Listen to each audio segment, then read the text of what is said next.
Ang panaginip ay ang mga nagaganap at nabubuo sa isang bahagi ng iyong utak kapag ikaw ay natutulog. May mga taong nakapagsasabi ng mga ibig sabihin nito. Bawat pangyayari o bagay sa iyong panaginip ay mayroong kahulugan. May iba naman na nagsasabi na ang panaginip ay parte ng mga nangyari sa iyo sa buong araw na nagdaan. Ang makakita ng espiritu sa iyong panaginip, ibig sabihin daw nito ay mga bagay na hindi mo maabot o mga gustong gawin na imposible nang mangyari.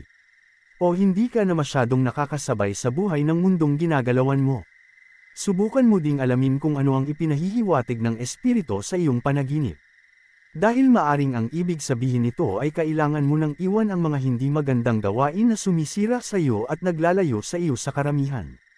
Kung ang espiritu ay isang kamag-anak o kaibigan ay maaring may kinalaman ito sa mga pinagsisisihan mo na may kinalaman sa pinagsamahan nyo. Ang bangungot ay isang masamang panaginip. Maaring makamite sa mga taong may problema sa kalusugan lalo na sa puso. Ito ang uri ng panaginip na nakakatakot ang mga nangyayari. Ito ang klase ng panaginip na mahirap alisin sa iyong isip at maaring tumagal ng buong araw o higit pa. Maaring dahilan ng isang bangungot ay ang mga problema na iniiwasan mo in real time. Ibig sabihin ay oras na para harapin mo ang mga problema mo. Minsan ang ibig sabihin din nito ay maaring may masamang mangyayari o isang babala sa maaring maganap sa iyong buhay. Isang babala na maaring tungkol sa iyong kalusugan o isang aksidente. Kung minsan ang bangungot ay nag-uugat din sa mga bagay na kinikimkim mo ng mahabang panahon. Maari pang makatulong sa iyo ang mga ito para solusyonan ang iyong malaking problema. Kailangan mo lang intindihin ang ibig sabihin ng iyong mga panaginip. Sa panaginip, ang negatibong emosyon ay mas lamang kaysa sa positibong emosyon. Kaya ang takot at pagkabagabag ay mas madalas maramdaman sa isang panaginip, kasunod ng galit at kalungkutan. 5 minuto pagkatapos ng isang panaginip, kalahati nito ay iyon ang makakalimutan. Pagkatapos ng 10 minuto 70% na nito ay hindi mo na alam ang eksaktong pangyayari. Ano ba ang dapat mong gawin pagkagising mo para hindi mo ito makalimutan? Pag nagising ka na, huwag ka munang tumayo. Isipin mo muna ang iyong panaginip. Buuin ito sa iyong imahinasyon hanggang mamemorya mo ang nangyari bago ka tumayo. Sa aking pangunawa, ang panaginip ay isa rin sa paraan ng mga yumao na para makausap ang kanilang mga mahal sa buhay. Katulad sa mga kaluluwang hindi matahimik, isa rin ito sa paraan nila para makipag-usap sa mga tao. Karamihan sa mga ito ay hindi pa handang mamatay o hindi matanggap ang klase ng kanilang pagkamatay, ngunit wala tayong magagawa. Kung oras mo na, oras mo na. False awakening dream, akala mo gising ka na, hindi pa din pala, may isang panaginip pa ulit bago ka magising ng tuluyan. Lucid dream, alam mong nananaginip ka lang at nakakayanin mo itong kontrolin base sa gusto mong mangyari. Prophetic dream, nakapagsasabi ng mangyayari sa hinaharap. Recurring dream, panaginip na nauulit o naipagpapatuloy sa ibang araw. Sa sala kami madalas matulog ng boyfriend ko kasi madalas kaming manood ng mga movies kapag tapos ng manood ng teleserye ang parents ko. Hating gabi na at talagang sobrang inaantok na ako noon pero si Jover ay hindi pa gustong matulog kaya nahiga na ako sa carpet at siya naman ay nanatiling nakahiga sa sofa. Ilang saglit lamang nang ako ay humiga, nakita ko sa aking kaliwang mata kung nasaan ang front door namin, ay naglalakad ang aking tiyahin na si Ate Pea. Patay na ito ilang taon na ang nakakaraan kaya nakapagtatakang nakikita ko siya ng mga oras na yon. Iniiwas ko ang aking tingin sa kanyang ngunit sa kabilang side ko naman kung nasaan ang aming kusina at palikuran. Ay naglalakad palapit din sa akin ang isa ko pang tiyahin na si Ate Lila na mas matagal nang yumao.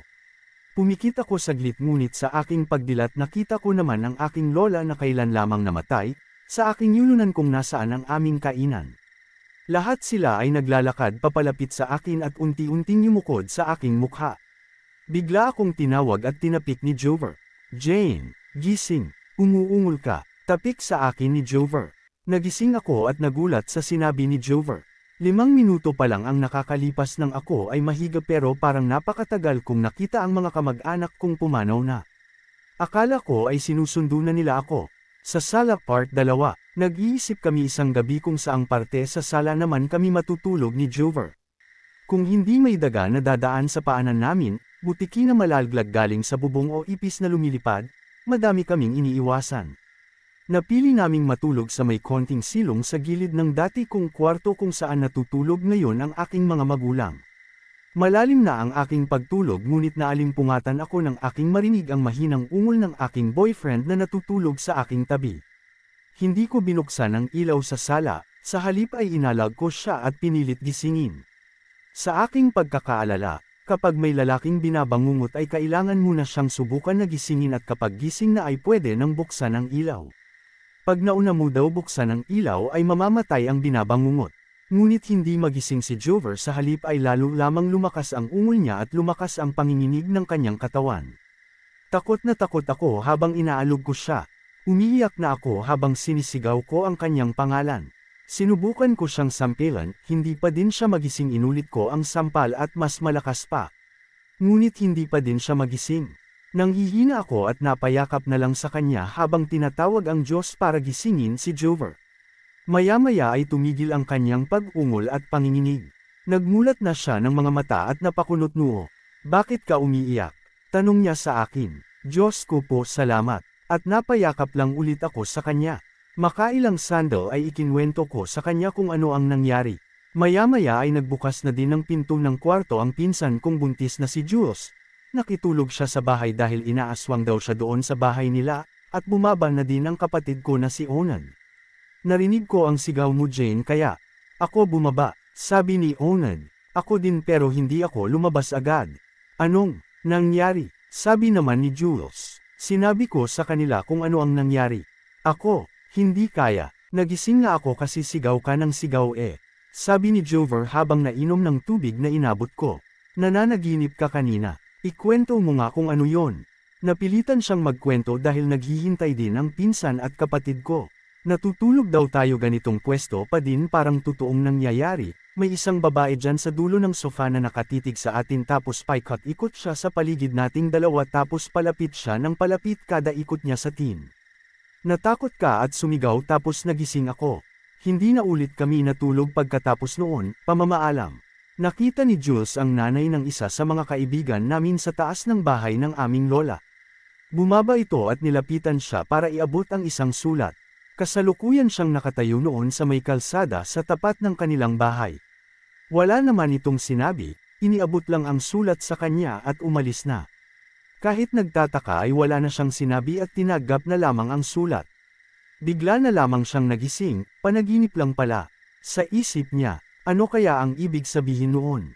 Hindi naman siya close doon sa taong napanaginipan niya. Nagtataka man ay inignora na lamang niya ito.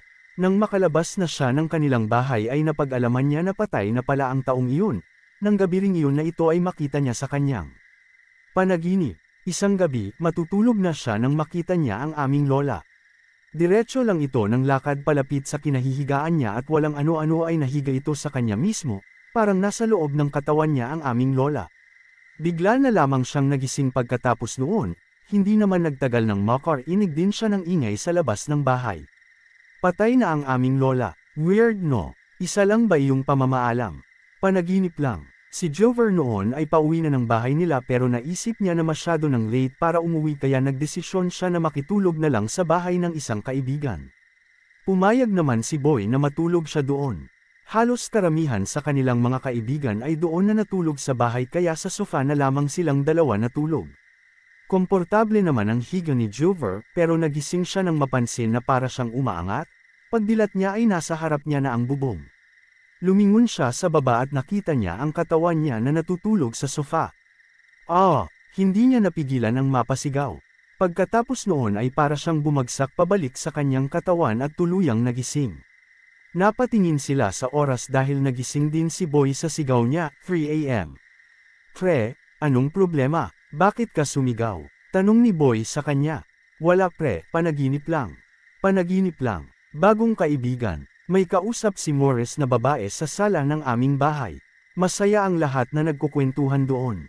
Nang biglang tumayo ang babae na kausap niya. Magbabanyo lang ako, sabi nito. Sige lang, sagot ni Morris. Nagpunta na ang babae sa CR. Ngunit sadyang napakatagal nito kaya naisip ni Morris na sundan ang babae sa CR para alamin kung mayroon itong kailangan. Tatawagan niya sana ang babae mula sa labas ng banyo nang maisip niyang hindi pala niya naitanong ang pangalan nito. Sinubukan niyang itulak ang pinto at bumukas naman ito, wala doon ang babae.